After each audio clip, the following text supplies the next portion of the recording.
Hello everyone. So చూస్తున్నారు కదా, బెంగళూరుకి వెళ్ళడానికి ఫాస్ట్ గా ప్యాకింగ్ అయితే చేసేసుకుంటున్నాను. ఇక్కడ మీరు చూడొచ్చు, యశ్వంత్ కూడా నాకు ప్యాకింగ్ కోసం చాలా హెల్ప్ చేస్తున్నారు. అండ్ నాకైతే ఈవినింగ్ ఫ్లైట్ ఉంది. సో ఇక్కడ మీరు చూస్తున్నారు కదా, నా హెయిర్ అనేది చాలా రఫ్ గా ఫ్రిజ్ గా అయిపోతుంది. So time అస్సలేదు. స్పాకి వెళ్ళాలంటే లిటరలీ 1 hour అయిపోతుంది. కానీ స్పాని నేను ఇంట్లోనే ఈజీగా ఎలా చేసుకుంటానో చూపిస్తాను. ఫ్లాగ్ షీట్ ని యూస్ చేసి మనము ఇంట్లోనే స్పా జెల్ ని తయారు చేసుకోవచ్చు. కానీ అంత టైం అస్సలు ఉండదు కదా. ఇక్కడ నేను Alps goodness flag sheet gel అయితే యూస్ చేస్తున్నాను.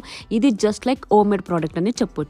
ఈ జెల్ కన్సిస్టెన్సీ అయితే చాలా బాగుంది. సో జస్ట్ మనం ఇలా రూట్స్ మీద, హెయిర్ మీద ఇలా డీప్ గా ఈ జెల్ ని అప్లై చేయాల్సి ఉంటుంది. అప్లై చేసిన తర్వాత జెంటల్ గా స్కాల్ప్ కి వెళ్లేలాగా మంచిగా మసాజ్ చేసుకోవాలి. ఇంకా ఇక్కడ నేను హాట్ టవల్ ని యూస్ చేస్తున్నాను. ఇది మన డీప్ గా స్కాల్ప్ ని నరిష్ చేస్తుంది. సో ఒక 30 minutes అయిపోయిన తర్వాత ఎయిర్ వాష్ చేయాలి. ఎయిర్ వాష్ అయితే చేసేసాను. సో మీరే చూస్తున్నారు కదా, హెయిర్ అనేది ఎంత మంచిగా సూపర్ గా సిల్కీ గా కనిపిస్తుంది అనేసి. సో ఇంట్లోనే మనము జస్ట్ 30 minutes లోనే స్పాని చేసుకోవచ్చు. ఈ సూపర్ ప్రొడక్ట్ ని మీరు కూడా షాప్ చేయాలి అంటే పర్పుల్ యాప్ లో నేను ట్యాగ్ చేశాను. ఇప్పుడే వెళ్ళండి